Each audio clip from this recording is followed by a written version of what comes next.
musculoso, fortão, o rapaz que faz academia, porque isso eu gosto, né? Eles também acabam com a vida dos pais.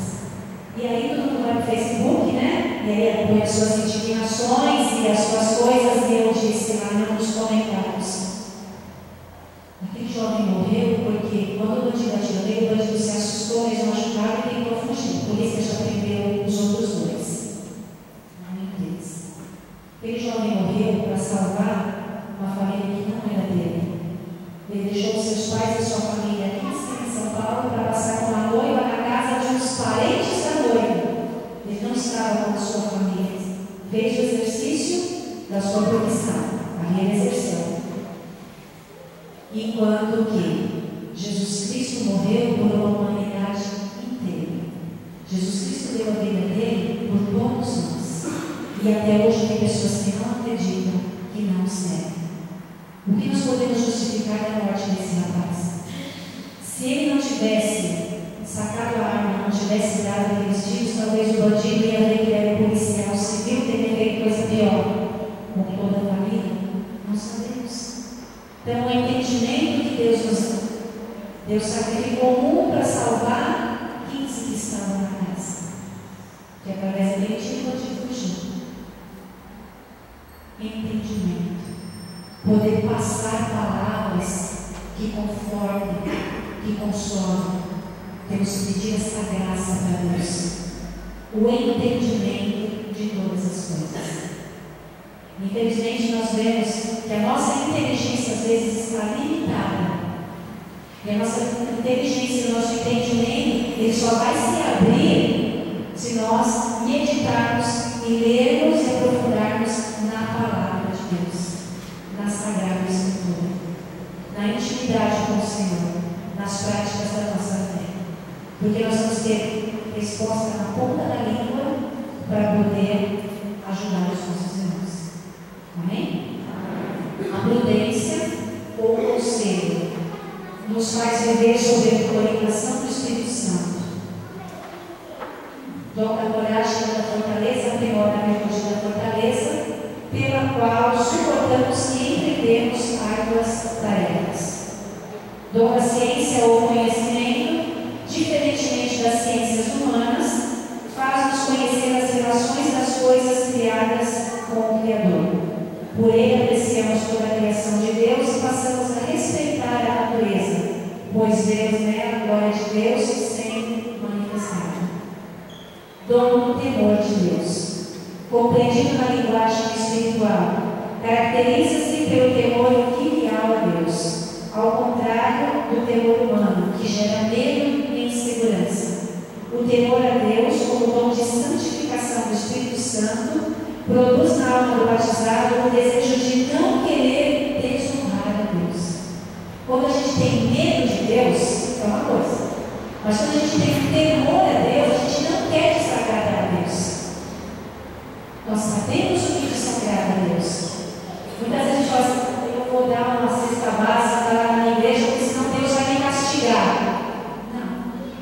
Eu vou dar uma cesta básica na igreja, porque eu tenho, está sobrando, eu sei que os meus irmãos precisam, e se eu não fizer isso, Deus vai ficar triste comigo, porque Ele sabe que eu posso dar. Tem uma diferença, não tem? Entre o medo e o temor. Quando a gente vai falar sobre esse tema, o pessoal fala, ai, medo de Deus. Uma época atrás, na minha casa era assim, o marido fazia as coisas porque ele tinha medo de Deus. Aí, graças a Deus, né? Falando, explicando, do jeitinho, a gente fala, não, eu faço isso aqui para agradar a Deus. Ele sabe que eu posso fazer, se eu não quiser, vai ficar isso comigo. Então, o temor a Deus, o respeito, o zelo com Deus. Amém? Age diretamente na afeição do sentimento, o dom da piedade, reconhecimento de que Deus é nosso Pai, temor de Deus, a busca da intimidade com Deus, a fortaleza, reconhecendo que Ele vem em nosso auxílio na nossa fraqueza. Age na intelectualidade, o conselho que dá orientação através do Espírito Santo num equilíbrio de onde e por onde se deve ir ou vir. A ciência, ela abre os nossos olhos para as coisas de Deus. O entendimento que dá a compreensão profunda das verdades de Deus.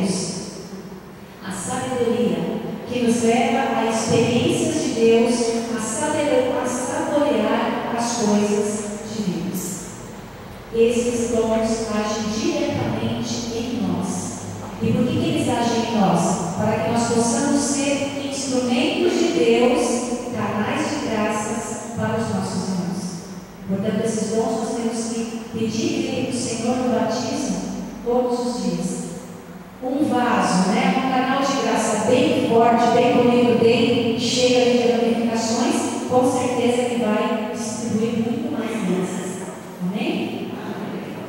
Os frutos são necessários para que reconheçamos uma árvore, para que sejamos reconhecidos como filhos adotivos de Deus e por nossos irmãos de Jesus Cristo.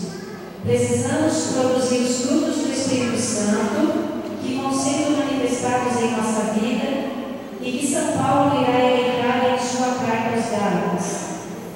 Ao contrário, o fruto do Espírito é caridade, alegria, paz, paciência, afabilidade, bondade, fidelidade, brandura, temperança. Contra essas coisas não há lei.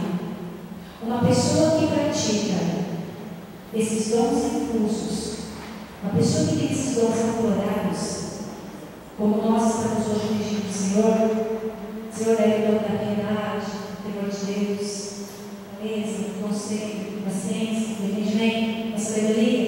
Uma pessoa que se permite ser usada por esses dons, ela vai gerar alegria, paz, paciência, afabilidade, bondade, fidelidade, brandura, temperança. Nós vamos, como é modelo falar assim, que o carismático ele transpira o Espírito Santo, sabe? Nós vamos transpirar essas coisas. Vai ser natural para nós. E elas vão dizer assim: como consegue dar conta de trabalhar na igreja, de servir, de orar pelos outros, e olha o que ela passa? Já ouviu isso alguma vez? Já está produzindo fruto. As pessoas estão olhando para nós e ela está dizendo: não consegue. Com tudo que ela vive, ainda dá conta de ser um servo de Deus e consegue transmitir isso. Consegue transmitir paz. No aniversário do meu filho, na minha casa, e uma das tias do meu marido espírita, da paz, remédio lá no centro, lá que ela vai, ela falou: menina, mas eu lembrei na tua casa, eu já fiquei, eu senti uma paz. Mas a sua casa dá vontade de sentar no seu sofá e dormir. E na minha casa só tem santo, Não tem enfeite na minha casa. Não tem enfeite. Se você for na minha casa e achar um enfeite, você me mostra. É só santo. Minha sala que decora a minha sala é santo. Na minha cozinha tem santo, no meu banheiro tem santo, nos quartos tem santo. Na minha garagem tem medalhas de Nossa Senhora cravada nas paredes da garagem. Eu reformei minha casa e eu entre o azulejo e a parede, em todos os cômodos tem uma medalha de Nossa Senhora de São Bento. Minha casa só tem santo, não tem enfeite. Minha casa faz essa briga, tem discussão como qualquer casa normal. Mas o que prioriza lá é Jesus Cristo. E quem manda é Jesus e Nossa Senhora. O resto vai embora, não fecha a boca. Então a gente consegue transmitir essa paz. Temos que pedir isso ao Senhor. Temos que transpirar o Espírito Santo. A pessoa chegar e vai dizer: perfume certo, Espírito Santo. Estou transpirando o Espírito Santo. Estou transpirando amor. Estou transpirando bondade. Amém? Ser santo e irrepreensível é a meta de todo batizado.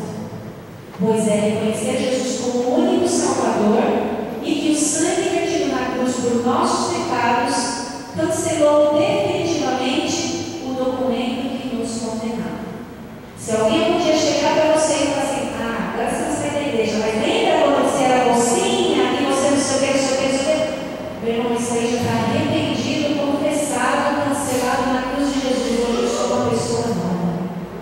Com pecado arrependido e confessado, o diabo não pode se declarar culpado. Não pode. Amém? Vemos em Tiago 12, vemos que somos tentados pelas nossas próprias concupiscências, pelo desejo exagerado, excessivo, apetite sexual desenfreado, pelos apetites da carne. A concupiscência entrou no mundo pela desobediência de Adão e Eva pela palavra de Deus. Concupiscência da carne, prazer, era bom para comer. O concupiscência dos olhos, o possuir, é agradável ao seu aspecto. E a soberba da vida, o poder, muito apropriado para abrir a nossa inteligência. Jesus foi tentado no deserto, para onde foi conduzido pelo Espírito Santo. Portanto, nós temos que ser cheios do Espírito Santo, é estar vacinado contra as tentações, mas é receber de Deus os meios para resistir a todas elas. Portanto, amados, se Jesus Cristo foi tentado no deserto, se Jesus Cristo foi perseguido, nós, meras criaturas, também vamos ser tentados e vamos ser perseguidos. E muitas vezes pelos nossos próprios fantasmas, do nosso eu, da nossa vaidade, do nosso orgulho, daquilo que nós queremos para nós, para a nossa família, que muitas vezes não é a vontade de Deus. E infelizmente nós encontramos muitos servos na soberba. O Senhor diz a palavra: ide de 2 em 2, não é assim? E vai de casa em casa, e vai orar e vai para o evangelho. Tem irmãos que oram sozinhos, aí você chega perto dele e fala assim: ô irmão, quer que eu te ajude? Não precisa. Só falta dizer: sou cheio do Espírito Santo. E vão orar sozinhos. Conheço irmãos que vão em casas de pessoas, rezar, fazer oração, fazer texto, fazer isso, aquilo, outro. Não precisa de ninguém. Vou sozinho. Está errado, irmãos. O Senhor vai nos dizer: pecado, do orgulho, do eu, da vaidade. Aí cai, as coisas acontecem e não sabem por quê. Então nós temos que renunciar essas formas de pecado em nossas vidas. Renunciar aquilo que nos afasta de Deus. Renunciar todo tipo de pecado. O do prazer, o do possuir, o da soberba. Aquilo que o mundo lá fora nos oferece. O pecado é o nosso inimigo número 1. O mundo e os outros são inimigos em função do pecado. As pessoas lá fora que não gostam de nós, que não nos aceitam, que nos prejudicam, elas não são assim por elas mesmas, é em função do pecado que está nelas. Eu costumo dizer muito quando a gente vai fazer oração de perdão para as pessoas, quando a gente, perdão é uma coisa difícil, né, de se falar, o tema de pregação é repetido de uma semana, mas quando a gente fala assim, como perdoar os que nos ofendem, é olhar para eles e falar: ele não conhece Jesus, ele não vive Jesus, porque se ele conhecesse, ele não faria isso. Então, o que nos torna, muitas vezes, inimigos de muitas pessoas, ou eles, nossos inimigos, é o pecado, é o mal da humanidade. O demônio leva as pessoas a pecar. O inferno é o inimigo fora de nós, e o pecado é o inimigo dentro de nós. Isso é muito forte. Por isso que nós temos que buscar essa vida de santidade, renunciando a todo tipo de pecado. Para vivermos num mundo sem sermos dele, sofremos as tentações, mas podemos resistir pedindo sempre a efusão do Espírito Santo, para que a graça atual venha nos fortalecer e assim não cairmos em tentação, como pedimos no Pai Nosso. Quando a gente reza o Pai Nosso, eu digo assim que tem dia que a gente nem podia rezar o Pai Nosso, porque a gente está pedindo tanta coisa que vai nos levar para o inferno. Perdoe as nossas ofensas, assim como perdoamos os nossos inimigos. Já pensou se Deus fizesse com a gente para a gente ficar sujou? No inferno, nem o bichinho lá embaixo falando: você não quer aqui não. Porque muitas vezes nós insistimos em não querer perdão.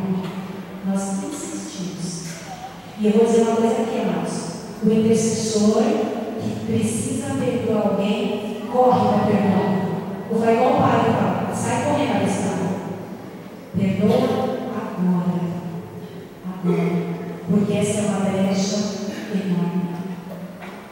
já vi pessoas morrer de câncer porque não quiseram perdoar. Poderiam estar vivas. Pessoas afundadas há 20 anos tomando remédio para depressão, mas você chega perto da pessoa e só sabe falar mal do outro. Padre Marcelo Rossi fala muito claramente para quem escuta ele de manhã, né? Claramente. Não é normal. Eu sempre achei isso quando eu ouvi ele dizer isso na rádio, foi glória a Deus, né?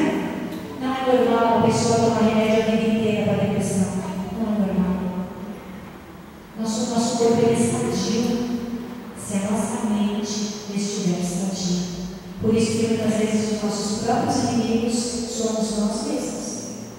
Estamos doentes por nossa própria culpa. Afastamos aquelas pessoas boas de nós porque somos amargos, porque só sabemos reclamar da vida. Eu convido vocês a irem na Santa Casa de Santo André, das 10 da manhã à 1 da tarde, entrar de quarto em quarto e ver daqueles dois. Vou dizer uma coisa para vocês, eu vi muita coisa ali.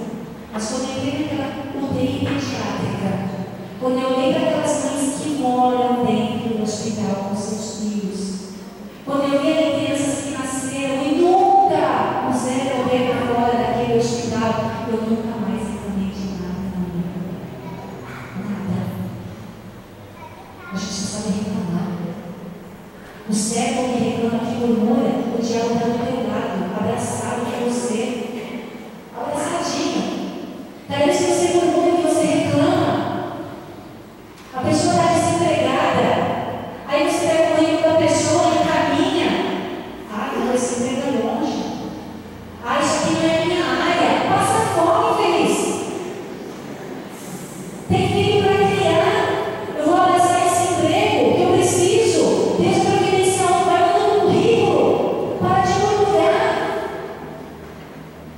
O mal da humanidade é esse. É murmurar. O intercessor não pode murmurar, não, amado. A murmuração e o palavrão é a ladainha do diabo, ele adora. Renuncia a isso em nome de Jesus. E se você não consegue, não tem problema, não, amado. Chega para os seus irmãos na intercessão e fala: amado, hoje eu preciso que vocês ponham a mão e me ajudem, porque nós precisamos uns dos outros. Muitas vezes nós caímos numa fraqueza, aí o diabo vem e monta em nós, e a gente fica cego. Aí, glória a Deus, que tem um irmão que vai lá e te fala: tem jeito. O jeito é esse. Se você não está conseguindo sozinho, pede ajuda. O seu irmão tem a obrigação de te ajudar, porque senão ele vai para o inferno. Se você sabe que o irmão está passando por uma situação dessa, que ele não consegue sair, e você não faz nada, podendo fazer, ele vai para o inferno com você. Está vendo como você é intercessor? Vai muito mais além do que a gente imagina. Tem gente que está querendo levantar embora. Mas Deus te escolheu. E se Deus te escolheu, Ele sabe da sua capacidade, Ele sabe até onde eu posso ir. Ele sabe até onde você não estaria aqui hoje. Deus precisa de nós. Meu irmão, Deus precisa de você.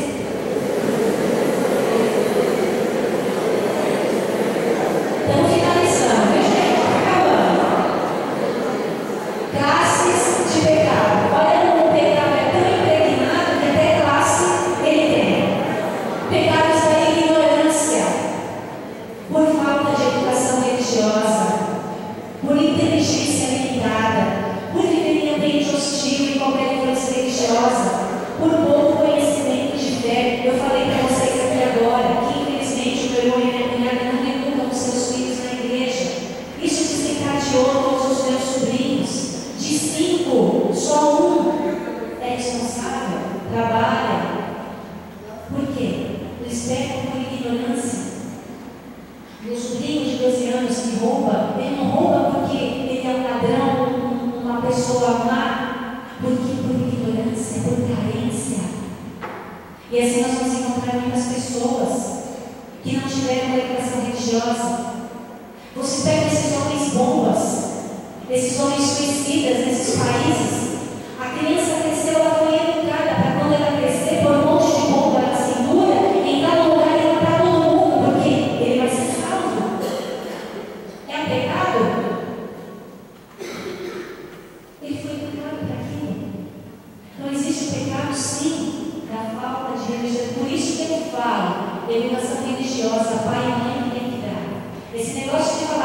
eu não vou levar para a igreja, quando ele crescer, eu vou batizar, que nem meu sobrinho que pediu para ser católico, né? Que vai fazer agora a catequese, já vai ser batizado, já vai fazer tudo.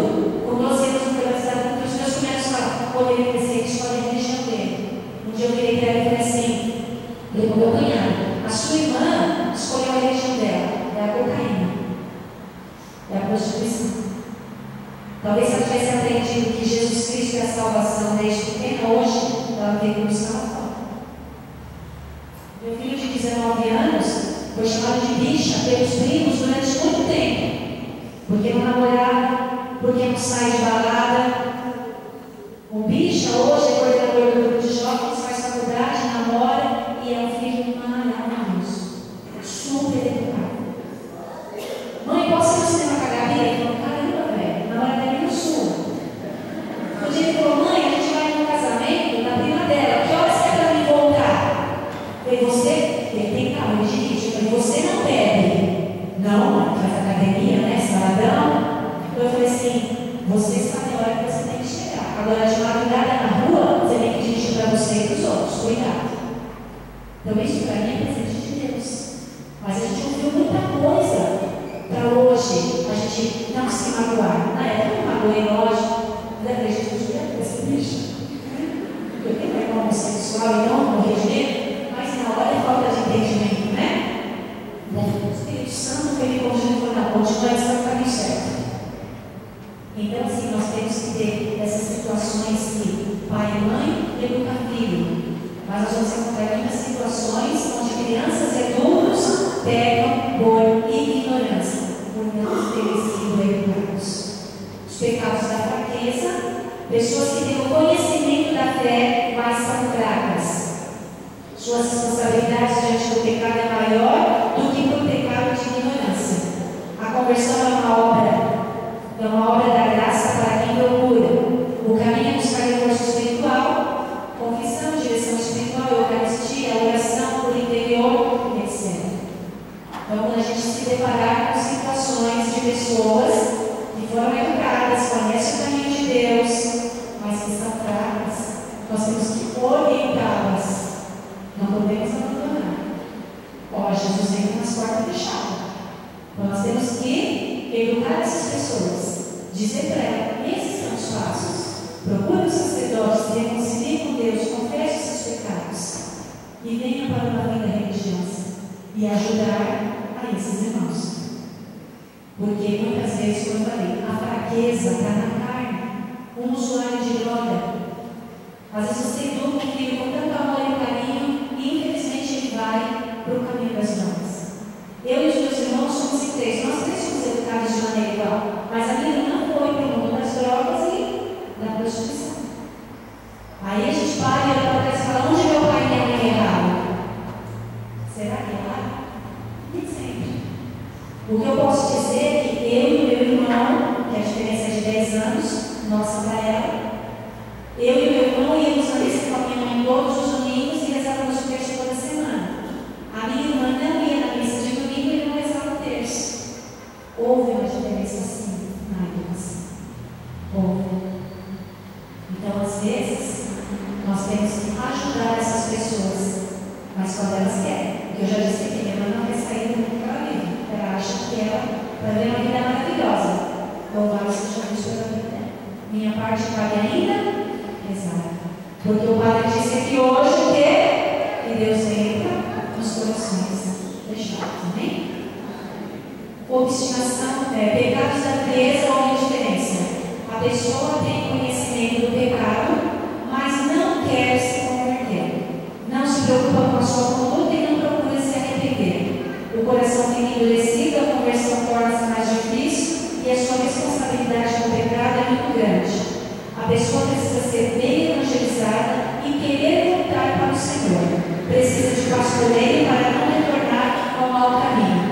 É aquele ditado: a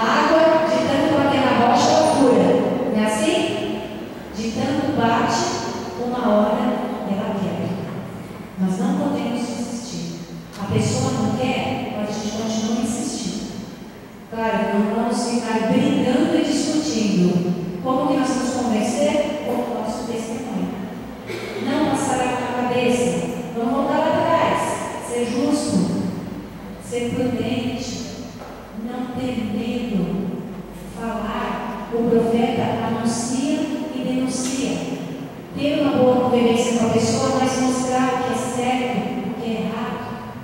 Uma vez a minha sogra disse para mim que meu marido só seria convertido se eu mudasse de religião, se eu fosse para o centro com ela, porque meu marido conheceu o Espiritismo. E eu disse para ela: desculpa, mas no centro não. Ah, não, você vai perder ele de vez, se for da vontade de Deus. E às vezes, quando ela vê as fotos dele lá no Facebook, ele faz questão, né, para servir o Espiritismo, postava as fotos da tia contém, né? Vai botar aquele para servir, para mostrar para a tia lá de Barreiros, né, a madrinha dele. A minha sogra fala: a sua madrinha deve estar feliz. Sua madrinha quer dizer, nossa, que pelo gosto dela ele queria voltar para o centro. Mas glória a Deus que não, que ele renunciou às práticas, né? E foi para a igreja. E foi com muita perseverança e vendo o testemunho dentro de casa. Foi vendo com os olhos. Sabe Santo Tomé, né? Hoje Santo Tomé não precisa pôr a mão na chaga de Jesus. Tem muita gente que vai ter que pôr a mão em você, amado. Tem muita gente que vai ter que andar do seu lado coladinho para ver se é mesmo. Está disposto? Põe a mão aqui na minha chaga. Chaga de Jesus. Obstinação ou malícia. Pecam por pecar. Por querer ofender a Deus, por ódio contra Deus. Você já viu alguém desagradando a Deus, desafiando mesmo? Infelizmente, ainda existem pessoas que não querem converter-se. Talvez tenham sido bons cristãos que foram caindo gradativamente sem procurar melhorar. Entram em seitas anticristãs. Não ouvem as consequências. Tudo é válido, tudo é permitido. A responsabilidade dessas pessoas é total. Trata-se de uma conversão muito difícil, só por um verdadeiro milagre. Só a infinita misericórdia de Deus pode levar essas pessoas à conversão. É pecar contra o Espírito Santo. E aí eu te digo, quando acontece isso, que a gente vê nos casos, essas pessoas que são bandidas, que eu contei o caso agora do rapaz que matou um parente nosso, né? Pessoas que morrem no pecado, pessoas que não saem desse mundo. Lá no fundo do túnel ainda tem uma luz. Se tiver uma mãe, um irmão, um amigo, alguém que ore por aquela alma. Por isso que a nossa igreja nos ensina que temos sim que ir no cemitério, temos que acender vela para os nossos defuntos, temos que mandar rezar missa para os nossos defuntos, temos que orar para que Deus tenha misericórdia daquela alma, para que Deus perdoe os pecados daquela alma. Se tem alguém aqui que não conhece, existe a oração de julgo hereditário negativo. Assim como a gente herda a cor dos olhos, a cor do cabelo, o gênero da pessoa, a gente herda também a raiz do pecado. Eu digo para você que durante muitos e muitos anos eu rezei por quebra de julgo hereditário. A minha mãe morreu há 19 anos, divorciada do meu pai. Portanto, eu carrego julgo de separação. O meu irmão mora com a minha cunhada de 25 anos, não é casada. A minha irmã mora com uma mulher homossexual. O meu marido é fruto do adultério. A minha sogra é divorciada, o meu sogro era casado. Eles namoraram, aí o sogro saiu de casa, deixou uma mulher com 3 filhos e foi morar com a minha sogra. Meu marido é fruto do adultério, fruto do pecado. Está impregnado, estava, a glória de Jesus foi liberto. Estava impregnado a prostituição, a adultério. A probabilidade do meu casamento dar certo, irmãos, 1% em 100. Mas para quem crê no poder do sangue de Jesus, para quem crê no poder da palavra de Deus, para quem vive os sacramentos, para quem respeita a igreja, para quem tem temor a Deus, tudo é possível. Hoje o meu casamento está restaurado para a glória do Senhor. Foi